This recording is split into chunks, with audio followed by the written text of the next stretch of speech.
Hey everyone, this is SK Chaudhary from SKC live. आप सभी का बहुत बहुत स्वागत है अपने इस यूट्यूब चैनल पे। आज एक नई जानकारी, एक नई इन्फॉर्मेशन के साथ हम सब जुड़ रहे हैं और अगले 10 मिनट के अंदर हम लोग डिस्कस करने वाले हैं 52वें दादा साहब फाल्के पुरस्कार से सम्मानित आशा पारेख के बारे में और दादा साहब फाल्के पुरस्कार के संदर्भ में कि भारत में इसकी शुरुआत कब से हुई है और किस क्षेत्र में यह पुरस्कार प्रदान किया जाता है। तो चलिए शुरू करते हैं आज का सेशन और देखते हैं क्या क्या इसमें महत्वपूर्ण जानकारियां हैं। मैं एसके चौधरी, आप हमें अनअकैडमी पे भी फॉलो कर सकते हैं। वहाँ पे ढेर सारे पेड कोर्सेज और फ्री क्लासेज में लेकर के आता हूँ। दादा साहब फाल्के पुरस्कार के बारे में आज का ये वीडियो है और सबसे पहले हम लोग डिस्कस करेंगे इस पुरस्कार के बारे में जो इस वर्ष घोषणा की गई है। तो एक तरफ आप देख रहे होंगे आशा पारेख जी का ये फोटो है, उनकी तस्वीर है और उनसे संबंधित जो महत्वपूर्ण जानकारियां हैं। 2022 में दादा साहब फाल्के पुरस्कार की जो घोषणा हुई है यह है 52वां पुरस्कार, 52nd अवार्ड। और यह पुरस्कार दिया गया है अभिनेत्री आशा पारेख को। आशा पारेख वही अभिनेत्री जो अपने समय में बॉलीवुड में सबसे ज्यादा पेड एक्ट्रेस की श्रेणी में आती थी और उन्हें यह पुरस्कार दिया गया है। इस पुरस्कार की घोषणा केंद्रीय मंत्री अनुराग ठाकुर ने किया। अनुराग ठाकुर इसलिए की क्योंकि आप सबने जानकारी रखी होगी, सूचना एवं प्रसारण मंत्रालय के द्वारा यह पुरस्कार प्रदान किया जाता है और जो इस मंत्रालय का मिनिस्टर होता है, इंफॉर्मेशन एंड ब्रॉडकास्टिंग मिनिस्ट्री, जो इस मिनिस्ट्री का जो मंत्री होते हैं वही इसकी घोषणा करते हैं। उसके बाद जो आगे की कुछ महत्वपूर्ण जानकारी उसमें से यह है कि आशा पारेख को इससे पहले 1992 में 1992 में पद्म श्री पुरस्कार से सम्मानित किया गया था सिनेमा के क्षेत्र में उनके योगदान के लिए।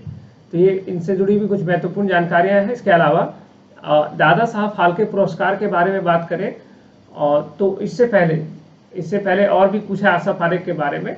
इनका जन्म 1942 में गुजरात में एक मध्यम परिवार में हुआ था, एक मिडिल क्लास फैमिली में हुआ था और फिल्मी करियर की शुरुआत उन्होंने एक चाइल्ड आर्टिस्ट के तौर पे किया था। बच्चों के रोल करती थी पहले और इन्होंने फिल्म में जो डेब्यू किया है 1952 में किया।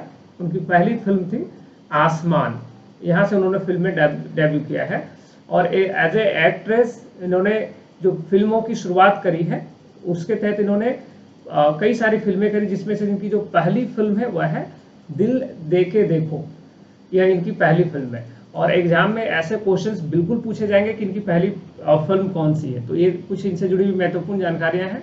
गुजरात में जन्म हुआ, पहली फिल्म है दिल दे के देखो। 1952 में इन्होंने चाइल्ड आर्टिस्ट के तौर पे आसमान सिनेमा से अपनी करियर की शुरुआत की थी।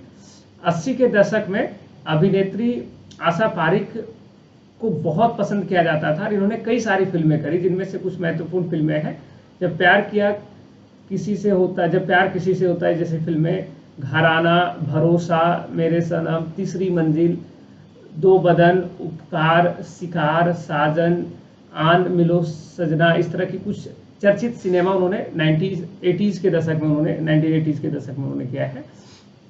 उन्होंने कई सारे टेलीविजन धारावाहिक एपिसोड सीरियल में उन्होंने काम किया, उसमें निर्देशन का काम किया, कई सारे फिल्मों को प्रोड्यूस भी किया।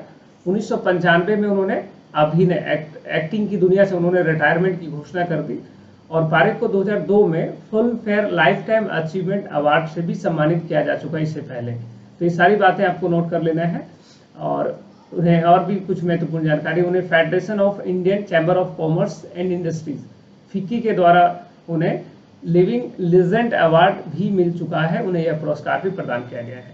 तो ये आशा पारेख से जुड़ी हुई कुछ जानकारियां हैं। और इसके अलावा अब बारी है दादा साहब फाल्के पुरस्कार के हिस्टोरिकल बैकग्राउंड के बारे में। जी हाँ, आप सभी को इस बात की विशेष जानकारी रखनी है कि दादा साहब फाल्के पुरस्कार भारतीय सिनेमा का सर्वोच्च सम्मान है। भारत में सिनेमा में मिलने वाला जो सबसे बड़ा अवार्ड है, ऑनर है, वो क्या है?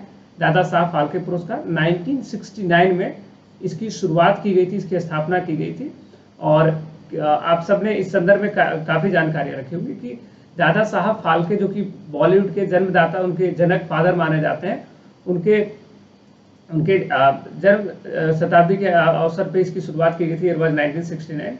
और यह पुरस्कार भारतीय सिनेमा में कलाकारों को दिया जाने वाला सर्वोच्च सम्मान है। कई लोग इसे प्राप्त कर चुके हैं, राज कपूर, यश चोपड़ा, लता मंगेशकर, मृणाल सेन, अमिताभ बच्चन, विनोद खन्ना जैसे बड़े एक्टर एक्ट्रेस जो भी सिनेमा में, उन्होंने इस पुरस्कार को इससे पहले उन्होंने प्राप्त किया है। और देविका रानी पहली विजेता थी इस पुरस्कार की। एग्जाम में कई बार सवाल भी पूछा गया कि पहली पुरस्कार विजेता कौन, तो देविका रानी, ये वाज 1969। और अभिनेता रजनीकांत को 2021 में इस सम्मान के लिए चुना गया था, यानी कि इन्हें 91 में दादा साहब फाल्के पुरस्कार के लिए चुना गया था। तो ये सभी जानकारियां हैं दादा साहब फाल्के पुरस्कार के संदर्भ में। और इस वर्ष यह पुरस्कार किसे प्रदान किया गया है, तो इस वर्ष यह पुरस्कार प्रदान किया गया है आशा पारिक जी को, जैसा कि हमने यहाँ पे स्क्रीन पे देखा। और यह पुरस्कार इन्हें दिया भी गया, राष्ट्रपति के हाथों इन्हें सम्मानित किया गया इस पुरस्कार से। तो यहाँ पे कुछ महत्वपूर्ण जानकारियां हैं और मुझे आशा है कि ये सारा इंफॉर्मेशन, ये सभी जानकारियां आपके लिए बड़ा उपयोगी साबित होगा। आने वाले परीक्षा के दृष्टिकोण से जाहिर सी बात है टॉपिक काफी महत्वपूर्ण है। मिलते हैं नए वीडियो में एक नई जानकारी के साथ, तब तक अपना खूब ख्याल रखिए। हंसते